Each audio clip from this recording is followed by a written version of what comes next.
Hi, welcome to another edition of the Alan Rosenberg Show. Since vinyl made its resurgence, it's gotten more and more expensive and become more and more of a collectible as opposed to just a medium to enjoy and listen to music. And I guess to back up the cost, what is it like? 30 bucks a record now for new vinyl. Well, to back it up, I guess they made it thicker. It's like 180 gram. And then the other aspect that a lot of them are doing is colored vinyl. Yeah, it looks really cool, splattered in different colors. But you got to remember, at least I remember, because I started buying vinyl back in 1973, that colored vinyl is really nothing new. So I thought today's episode, I'm going to show you some classic colored vinyl from the 70s and 80s. Now, just to start, I'm a little bit guilty. I bought one piece of modern vinyl that was colored just because it's really special to me. So let me show you. These are the two modern vinyl releases. I did not buy this album. I actually looked into this, and I found this at a thrift store. And this is a double vinyl album. You may recognize it, Across the Universe. That is the soundtrack to the film, Beatle covers, and this is just beautiful modern day vinyl. Red vinyl on that one, and it's a double album. And the second record of this collection is blue vinyl. Really nice. There it is. Now, I really looked into this because I think I paid $2, and this is probably like a $60 album now.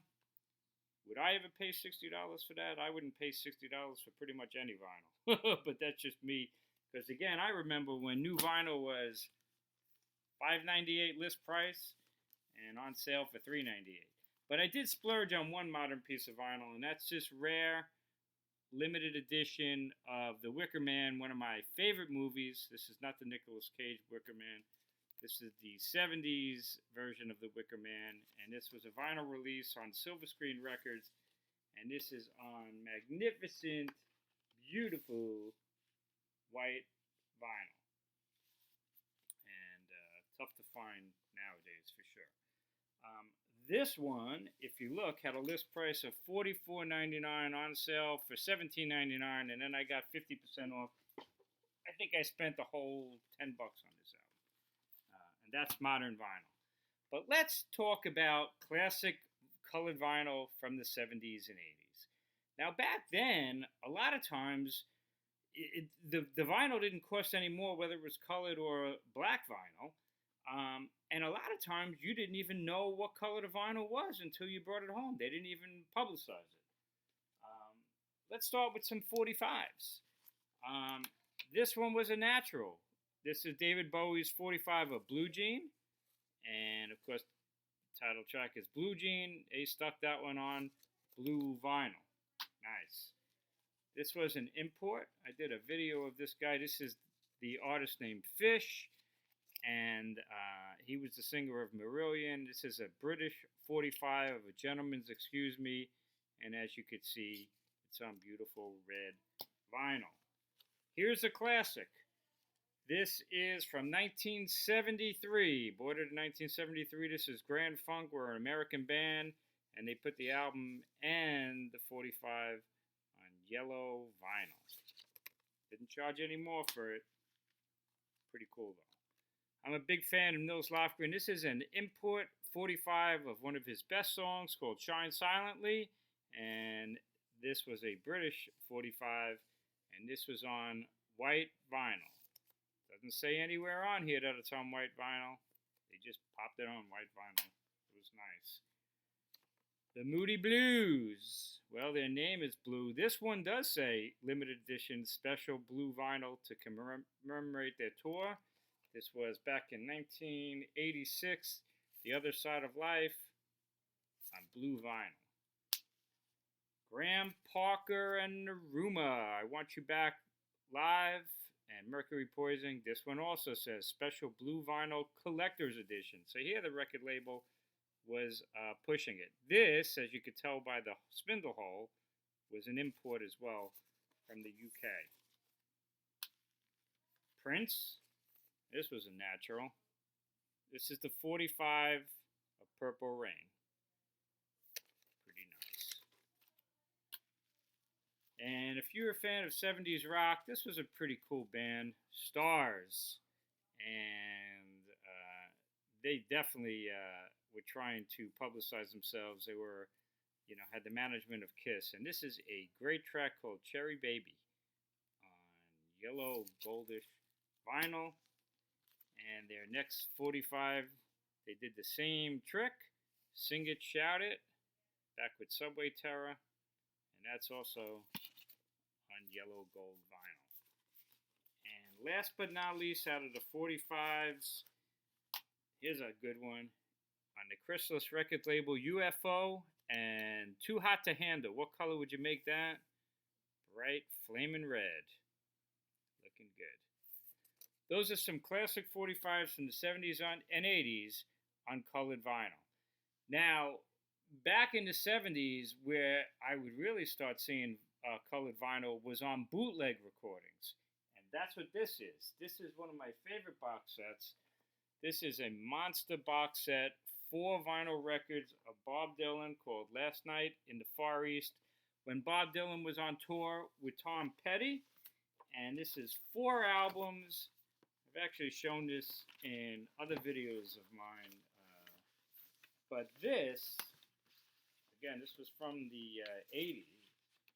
And look at this vinyl. This is the vinyl that you see now.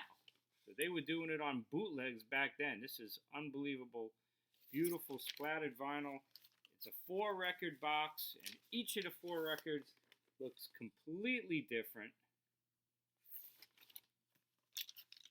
And let's see, this is disc 3. And look at this one. So as you can see, they were doing splatter vinyl a long time ago, but this was a bootleg. This wasn't even done by like Columbia. This was just a bootleg label called Guilty Records. Nicely done. This is a really cool favorite bootleg of mine. This is a legitimate one. Here's the Jay Giles Band and Bloodshot. And this had the hit single Give It To Me on it. This is the original first pressing. And it was on Bloodshot red vinyl. Really nice. Doesn't say on the cover, red vinyl. They just put it on red vinyl. This one was a limited edition. It does say on it, a 12-inch vinyl single of Bob Seger and the Silver Bullet Band from their live record 9 Tonight. And this was We've Got Tonight, 3 songs, and they put this one on a really nice red vinyl too. That was cool. No Pat Travers, Boom Boom Out Go the Lights. Well, this was a promo mini album, as you could see. And to generate some more interest, this was a radio promo. They threw this one on red vinyl. But that's a cool one too. And that's just going to like radio. The Who did numerous different versions of Who Are You, and I have a bunch of them. But this was a nice one. This is also on red vinyl. And as you can see, red vinyl, at least out of the ones I had from the 70s and 80s, probably the most popular color. It just pops so nicely. And last but not least, let's do some Rolling Stones oriented ones. Talking about bootlegs, well, this is a bootleg, as you can clearly see. This is an original bootleg, and it says Collector's Edition Colored Vinyl. Summer Reruns. This was a bootleg of TV appearances, the soundtracks of them. No labels on these guys, true bootlegs. But here's a red vinyl, disc 1. And this too did have a label. Ruthless Rhymes was the label. And this was on blue vinyl. And that was a fun bootleg to have at that time. One of my favorites. This is also a bootleg. They make it look like a promo on with the Rolling Stones tongue. It's not. This is a bootleg called Cops and Robbers. Some radio broadcast from like '63. This is one of my favorite Rolling Stones oriented records. And as you can see, this is on beautiful blue vinyl with a Rolling Stones tongue on it, but this is unofficial for sure. The next one is official. Stone's #1 single from 1978, Miss You. And this was the first pressing of that. A little bit beat up, as you could see. Played the hell out of it since 1978. But this is a cool one. And this comes in pink vinyl. And this is a 12-inch. So this was really pretty cool. I have a lot of editions of this. But this was that first edition on pink vinyl, which was really nice. And last but not least is this one. This is a radio promo. Mick Jagger, when he released the Wandering Spirit album, this was the first single called Sweet Thing. And he put this for the radio promo on Flamin' Red vinyl. So anyway, hope that was kind of fun. Next time you're shopping and you're spending a ton of money on vinyl and colored vinyl, no problem, it's your money, and it's just fun to do. But just remember that back in the 70's and 80's, and it was regular price, and it was like $7.98, $8.98, and a lot of times, or sometimes anyway, they were putting this stuff on colored vinyl just to make it fun and not for the saving and trading value. Anyway, thanks for tuning in. Please hit subscribe if you're not a subscriber. Check out some of my other videos. Tell your friends. Hope you enjoyed this, and stay safe, and thanks for tuning in.